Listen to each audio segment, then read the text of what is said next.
उनके कर्मचारियों का, एनएचएम कर्मचारियों को आप देखते हैं तो वहां पर सीएचओ की सैलरी आप देखिए, और आप यहाँ पर उत्तर प्रदेश के अंदर देखिए, उत्तर प्रदेश का बजट काफी बड़ा है दूसरे राज्यों के आधार पर, उसके बावजूद भी सीएचओ की सैलरी जो है समय से ये सैलरी का जो पीबीआई का जो मसला चल रहा है उसमें जो है हमें संतुष्ट जवाब नहीं मिल सका है। और हमारी सिर्फ एक ही मांग है कि हमारी जो जो हमने लेटर हेड भेजा था वहां पर दोनों संगठनों के द्वारा दिया गया, सीएचओ संघ के द्वारा भी और एको यूपी के द्वारा भी, उसमें जो मांगे हैं उसमें सिर्फ और सिर्फ आश्वासन के अलावा कुछ नहीं मिला है। वो मांगे जल्द से जल्द पूर्ण करें। मेरा यही मानना है, सरकार से मेरा यही अनुरोध है कि इन मांगों को जल्द से जल्द सुनकर इनको पूर्ण करने की कोशिश की जाए। धन्यवाद। आनंद जी, जो कल लेटर सरकार ने दिया या जो कुछ दिया उसके बारे में कोई जानकारी है विशेष, क्या था उसमें? माइक बंद है आपका। नियमितीकरण पर सर जो एमडी मैडम के द्वारा कल एक पत्र जारी किया गया उसमें वेटेज देने की बात कही गई है। तो यह वेटेज तो सर 3 साल पहले ही एक हमारे एनएचएम के संगठन के मयंक ठाकुर जी ने लागू करवा दिया था। और दूसरी बात वेतन विसंगति पर जो एमडी मैडम ने पत्र के माध्यम से बोला है कि ये जो भार है पहले हमें वो देखना पड़ेगा, उत्तर प्रदेश सरकार का जो भार है उसके अनुसार ही हम आप लोगों पर वेतन विसंगति का जो भी है वो पत्र के माध्यम से आपको बता दिया जाएगा।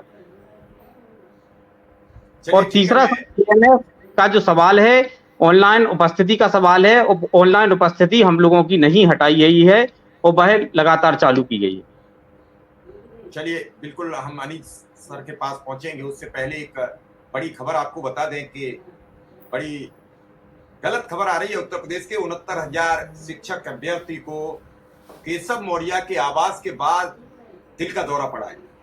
एक अभ्यर्थी को वहां हार्ट अटैक पड़ा है। अभ्यर्थी की हालत बेहद नाजुक बताई गई है। पुलिस बल के प्रयोग जब लाठीचार्ज हो रहा था उसी समय उस अभ्यर्थी को हार्ट अटैक पड़ गया है और लाठीचार्ज के दौरान अभ्यर्थी घायल हुआ। सिविल अस्पताल के डॉक्टर ने कहा है कि यह हार्ट अटैक पड़ा है। अभ्यर्थी इरशद को केजीएमयू में ले जाया गया है जहां उसकी एंजियोप्लास्टी की जा रही है। उसके बारे में अभी विस्तृत जानकारी मिलेगी। लेकिन आप सोचिए, जिस माँ बाप के उस बेटे को हार्ट अटैक पड़ा होगा उसके दिल पर क्या बीत रही है। डॉक्टर साहब, आप तो खुद एक चिकित्सक हैं, क्या कहेंगे? क्या रोजगार मांगते मांगते जान भी चली जाएगी? नियमित होते होते क्या जान भी चली जाएगी? युवा बड़ी तादाद में आत्महत्या कर रहा है। किसान से ऊपर उसका आंकड़ा चला गया इस बार। शिव कुमार जी, आपने बहुत ही संवेदनशील बात कही है और जिस अभ्यर्थी के बारे में आप बात कर रहे थे, सारी संवेदनाएं उनके साथ हैं और उम्मीद है कि वो स्वस्थ होकर फिर से आएंगे। लेकिन फिर से सरकार जिस तरीके से काम कर रही है, अभी हमारे मित्र ने बताया कि एमडी मैडम ने किस तरीके से एक पत्र के माध्यम से उनको कुछ आश्वासन देने का काम किया है। देखिए, सरकार के ऊपर यकीन और सरकार का इस्तकबाल इस समय लगातार कम होता जा रहा है। ये वही सरकार थी जिन्होंने किसानों के साथ उनके मंत्रीगण ने एमएसपी की गारंटी की बात करी थी, लेकिन वो आंदोलन खत्म होने के बाद सालों साल बीत जाते हैं और अभी तक एमएसपी की गारंटी मूर्त रूप नहीं ले पाया है।